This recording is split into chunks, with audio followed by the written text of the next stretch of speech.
And now, coming to you live from the studios in Round Lake Heights, Illinois, the one, the only, Your Insurance Corner, sponsored by nobody, and hosted by Bill Miksch, myself, me, and the illustrious, the effervescent, the all-seeing, all-knowing, all-soothsaying, lover of the Cincinnati Reds, I think, Sean Hauser. Until you added the Cincinnati Reds part, I thought I was being introduced as Karnak the Magnificent from the Johnny Carson days. Yeah, that's still really good, the Karnak stuff. It's still a laugh. Oh, yeah. I tell my kids every now and then this little thing, may the sewers of Saudi Arabia back up in your Rice Krispies.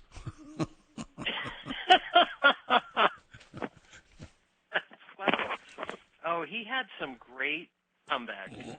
Yep. There was another one, may a crazed yak take a bath in your bathtub. And there's some other ones that are a little bit more inappropriate, I can't say, because it might irritate some people. So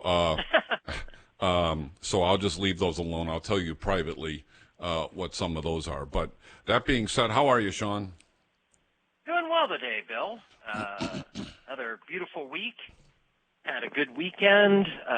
Spent the weekend in beautiful Granville, Ohio, home of Denison University. Where is Granville? Went away for a quick weekend.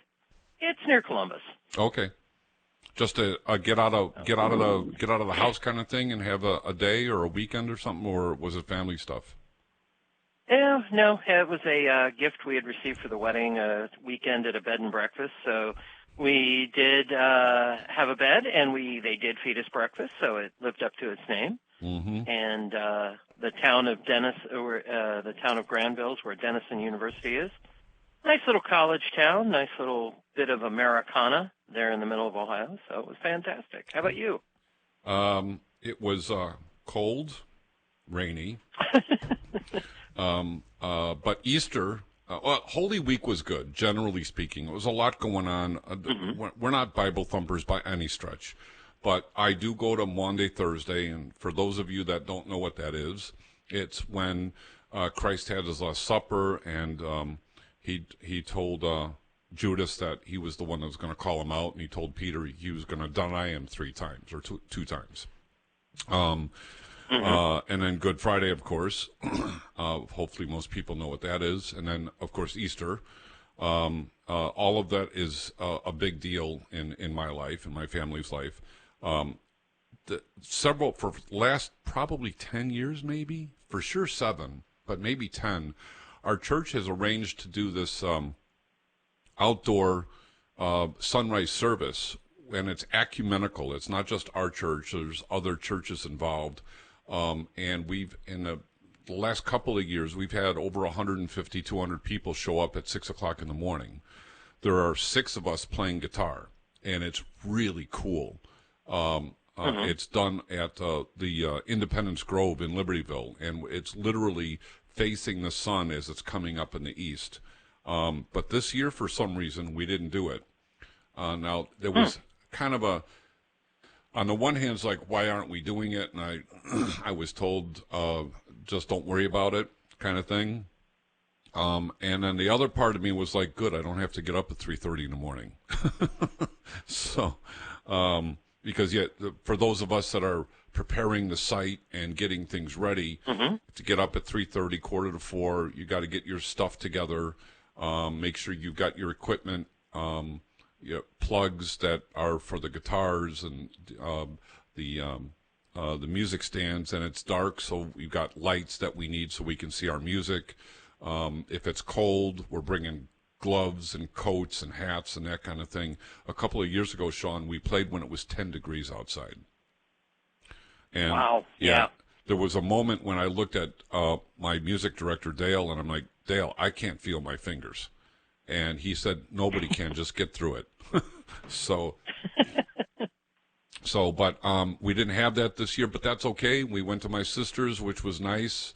I didn't have to cook. Sally cooked. She made mac and cheese and some brownies. I just had to be the Uber driver. So that worked out pretty well. But I don't know about there in Columbus there, Sean, but here it's been ugly. It's raining. We're supposed to get an inch or two of snow tonight, so it's just gnarly outside right now. Based on the weather coverage, today may be the second coming. They've had news going on all morning. Thunderstorms started about 5 a.m. Mm-hmm. And then they expected, you know how in Chicago when there's going to be snow, so they always have people all over the streets. Oh, yeah. Stand on street corners and that obligatory picture of a salt truck going down and yard chairs in the parking spots. We've been doing that for rain down here all day today, and it was supposed to hit at 2. Mm-hmm. But then it might hit at 5. Yeah. And then one of the weather people said, well, maybe all that rain we had today, and we had a ton. We had about 2 inches. Mm-hmm. He said, maybe the weather we had this morning has stabilized the atmosphere, so we're not going to have so much snow. But then the other channels are like, kiss your kids goodnight, and dig yourself a shelter. Yeah, it's coming. Speaking of it's which, so crazy. Yeah. Speaking of which, you'll where the station is. The one frontage road in front of the pond is totally impassable right now. Oh yeah, yeah. And I came through the one frontage road where the pond bleeds over into the playground, and there was a moment when I'm like, was that a good idea? Because the road is low there, and you expect the ship to start floating at any time? Yeah, I mean, the water literally went over my hood and, into the windshield, and I'm like, oh, please, God, just get me through this. I'll go to the back door, Yeah, that's how bad it was. Yeah, you don't want to do that. Yeah, so, but we're supposed, like I said, the it's gnarly here, but by the end of the week, maybe, we're going to have 50s, maybe. So we'll see. Are your brackets destroyed, Sean? Oh yeah. There's Houston took me out, and I also had Creighton in there in another bracket. Would never have picked NC State, although I love to watch that guy play. Yep. And I would not have. I was hoping for Purdue, but that's where my downfall to my bracket is that I picked Big Ten teams to win, and they let me down. Oh yeah. So this year I decided not to do that. And then Alabama, surprised that they're going this far, and then UConn. Yeah, so we're going to see. Yeah. UConn, yeah. Yeah. UConn I would have had going pretty far, but.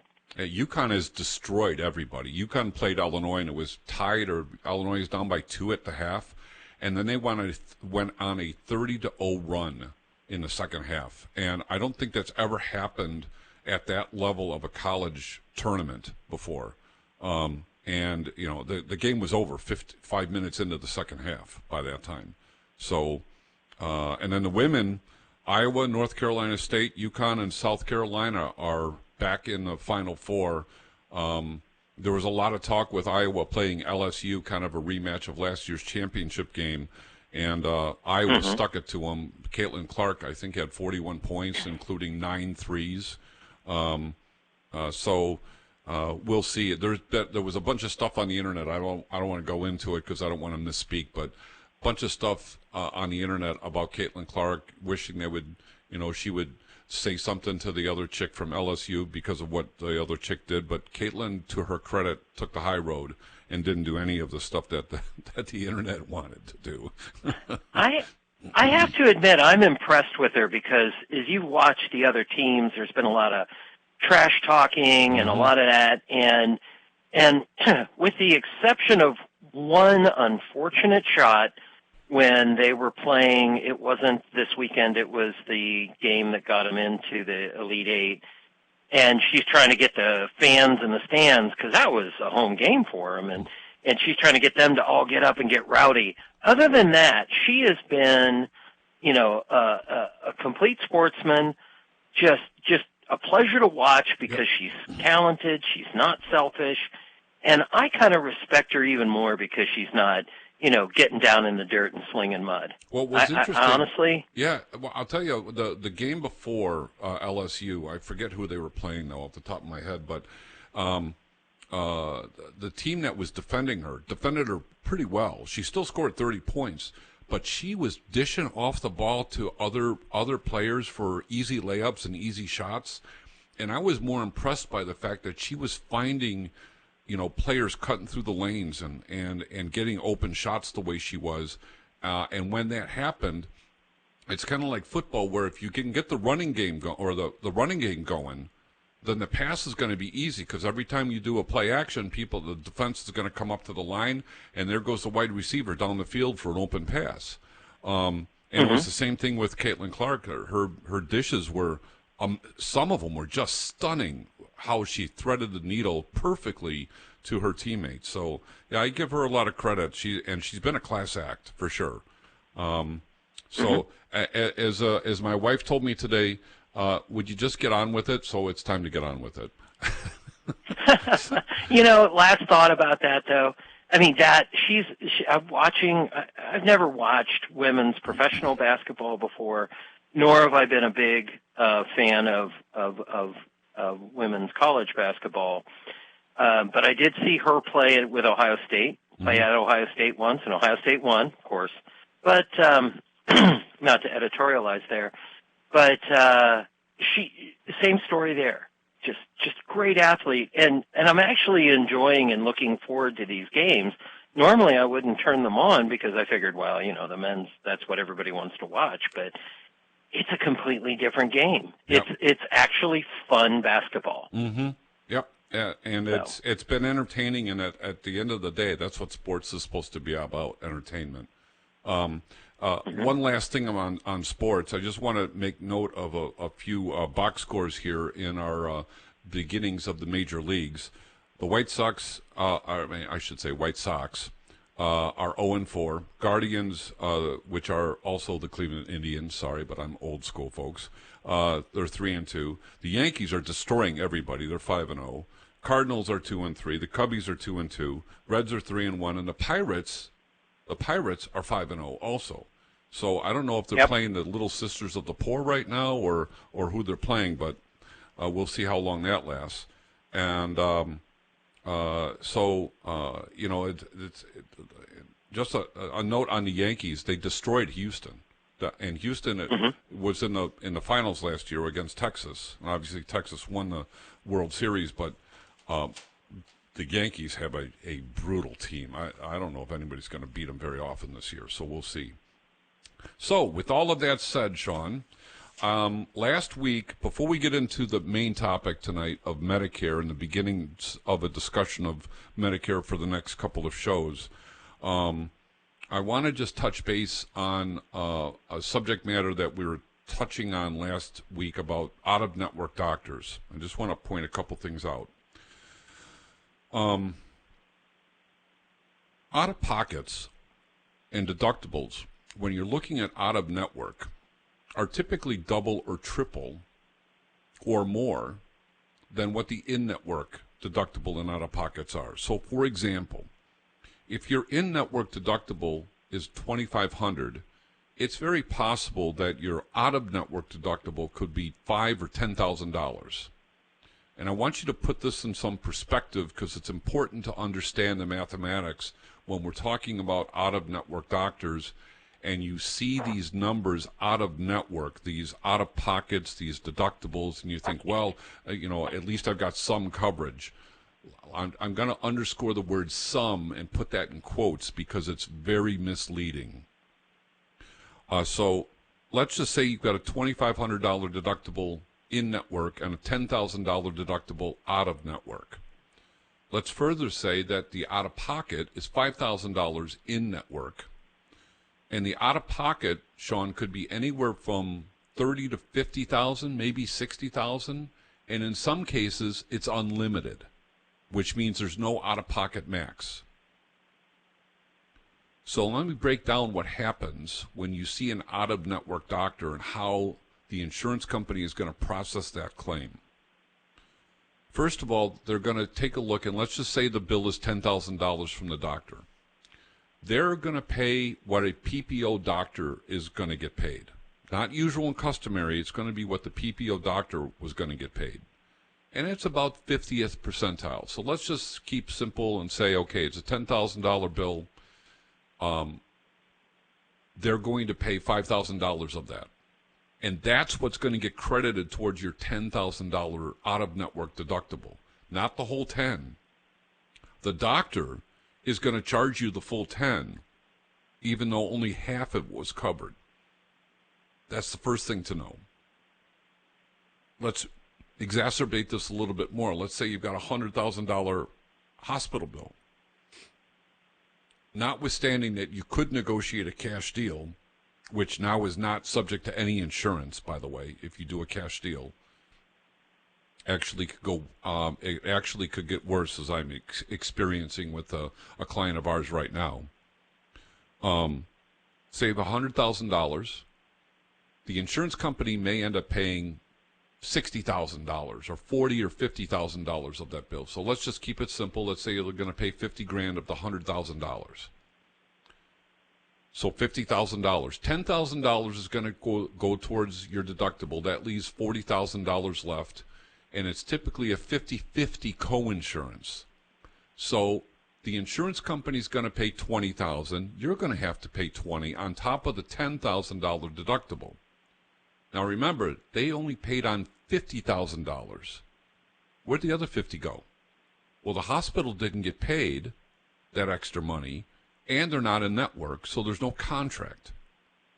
So the hospital is going to end up billing you the $50,000 they didn't get paid, plus the $10,000 deductible, so that's $60,000, plus the $20,000 that you owe, that's $80,000. So you're going to end up paying $80,000 in that example. Now, if it's an unlimited maximum, you're on the hook for the whole thing, except for the $20,000 that the insurance carrier paid. So it used to be that the out-of-network deductible and out-of-pocket was tolerable, but when we start seeing, Sean, these out-of-pockets where they're upwards of $50,000, $60,000, and in a lot of cases with the Affordable Care Act plans, if you go out-of-network, there is no maximum. You basically have no coverage out-of-network. Ostensibly, you have no coverage out-of-network. So why am I bringing this up? Because I think we're going to start seeing medical plans that are what are called EPO plans, or exclusive provider organizations. These are PPO plans with no out-of-network benefits. So when you are, if your employer decides to implement one of these plans, which I can foresee coming because it's going to reduce the premium a little bit because there's no out-of-network now. If the doctor or hospital doesn't take the insurance, you're on your own, I can see where these EPO plans are going to start to pay dividends for the insurance carriers, and the employers are going to gravitate to them because there's premium discounts that make it at least an option to put on the table. Maybe not the only option, but it's certainly an option. Another way to look at an EPO, it's like an HMO without the referrals. Now, the referrals are in an HMO, Sean, are your get-out-of-jail-free card. If you get a referral to somebody, even if they're not in network, you're covered, period, full stop. But if you go out on your own to a provider in an HMO, you're not covered at all. In an EPO plan, there's no referrals. And even if you got a referral, it's still up to you, the patient, to make sure that that provider takes or accepts the insurance network that you're in. And let me say that again. They accept the network that you're in. You never want to ask a doctor, do you take Aetna, Blue Cross, United Healthcare, Cigna? They all take those insurances. You have to be more specific and ask them, do you take Blue Advantage? Do you take Core PPO? Do you take Choice Plus? Do you take Local Plus, which is a smaller network that Cigna offers, for example? Do you take Navigate, which is an HMO with United Healthcare? You have to be more specific, which means the consumer has to be more educated and on the ball about what these plans look like. And I can tell you, Sean, sadly, it doesn't matter how much the broker tries to educate. This is really difficult stuff until the patient experiences something, and then their radar goes on, and then they start paying attention. Otherwise, it's just listening to a Charlie Brown Christmas story with the teacher in the background going rah rah rah rah rah rah. That's what it sounds like to the average person. I totally get it. If I were in their shoes and I didn't do what I do, I would be in the same place. Absolutely the same place. It would all be gibberish to me. So, but from a network perspective, you have to pay attention. And I'm just going to echo this when we start talking about Medicare over the next 35 minutes or so, and then again in the next couple of weeks. You have to pay attention, folks, to how the Medicare rules work, because they are completely different from what you're used to, whether are coming off an Obamacare plan or you're coming off a corporate health plan. Totally different. The moving parts are different. What's covered and what's not covered, what's acceptable, what's not acceptable. There are some gray areas in Medicare that people don't see coming until it's too late. So you got to really pay attention. But I brought this up because, sadly, the hospitals, we talked about this last week, the hospitals will not force the doctors to sign a contract that says, before we're going to give you privileges, Dr. Sean, but we want you to sign all of these PPO and HMO contracts, otherwise you can't work here, because we don't want problems with our patients. And they're not forcing them to do that. Some are. I want to tell you, some hospital systems are forcing the doctors to do this. And in other cases, the hospitals are literally going out and buying up practices, which means now the doctors are an employee of the hospital system, which has its own ups and downs. But at least then the doctor is getting to play doctor. And maybe there are bonus structures if they hit certain, numbers or plateaus or efficiencies or whatever.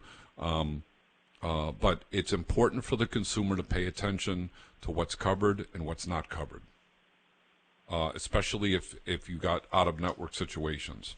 So I just wanted to bring that up. Any comments about that?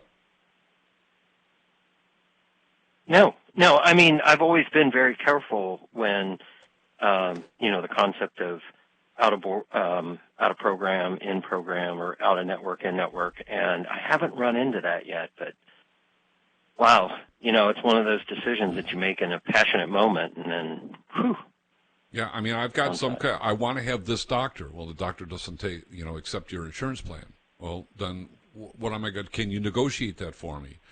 Yeah, maybe, but how much time do I want to take? Because that's not going to be just a phone call. It's not that simple. There's a reason why doctors, particularly primaries, go concierge. They're finding that it's more efficient for them to collect $1,500 a year, have 100 patients under their wing. They get their life back. They get money up front. They don't have to have the staff to file insurance claims, and they can be a doctor. And then, do house calls if some of them do, etc. I can understand that. It's a little bit more complicated if you're a specialist, although there are some. I know there's a doctor. I think he does knee replacements at Rush. Let's take the hospital out of there. I'm not sure what hospital he's. I think it's Rush, but don't hold me to that. Either way, he doesn't take Medicare, and I've been told anecdotally people show up at his doctor's office, Sean, with cashier's checks for $40,000 and $50,000. Here, fix my knee. And that this guy doesn't take Medicare. And if he's getting checks like that for 40 or 50 grand, and people are able to walk out of the surgical facility after a day or after a surgical procedure, even though they're maybe on a cane or a wheelchair or walker or whatever, but they're walking out after the surgery, there's a lot of people that'll have 40 or 50 grand that'll lay that out in a heartbeat and not have to deal with insurance. So it also means they've got money. That's what that means too. So, but Medicare is totally different, folks. Medicare is totally different. a different chassis altogether, different moving parts, significantly different from your corporate plan and significantly different from your Affordable Care Act plan and Medicaid, HMOs, PPOs, the works. Once you get into supplements, the HMO and PPO Medicare Advantage plans might be similar looking, but they've got more moving parts and things you have to pay attention to, and the networks are significantly smaller than your corporate plan that you had before you retired. Now, why are we bringing up Medicare? Again, because we've talked about Medicare a lot, but Sean, the reason I'm bringing this up is a couple things. There are 12,000 people a day now turning 65. And I don't know what that math looks like, 12,000 times 365, but it's a big number. Not everybody is signing up for Medicare, but I can virtually promise you that everybody who's turning 65 has been told or believes that they must sign up for Medicare when they turn 65. Otherwise, there's a penalty. We're going to get into that in just a moment. But there's another reason why I'm bringing this up. A very good friend of mine at church was talking to me briefly about retiring. And he's like, Bill, Medicare is just so involved. I've read one book, I'm going to read another one. And I just looked at him and I said his name. I won't say it on the radio show here, just in case by some weird chance he's listening. And I said, just come talk to me. I mean, there's so much that you can read that your eyes are going to start to water. And some of it is so confusing that you're going to leave more confused than when you started. And this is not to besmirch his capacity to learn things. People that are detail-oriented or in an engineering kind of a background tend to overanalyze stuff like this. And I can just tell you, I've had clients tell me we could have done the research ourselves and spent 6 to 7 to 8 hours to a week figuring out what plans we should do, and analysis or paralysis by analysis kind of thing. You just get to a point where you throw up your hands and you go, oh my God, how much of this do I have to know? Or you could sit with somebody you trust, like myself, who knows their way around Medicare, knows their way around the supplements, knows their way around prescription drugs, knows their way around Medicare Advantage plans.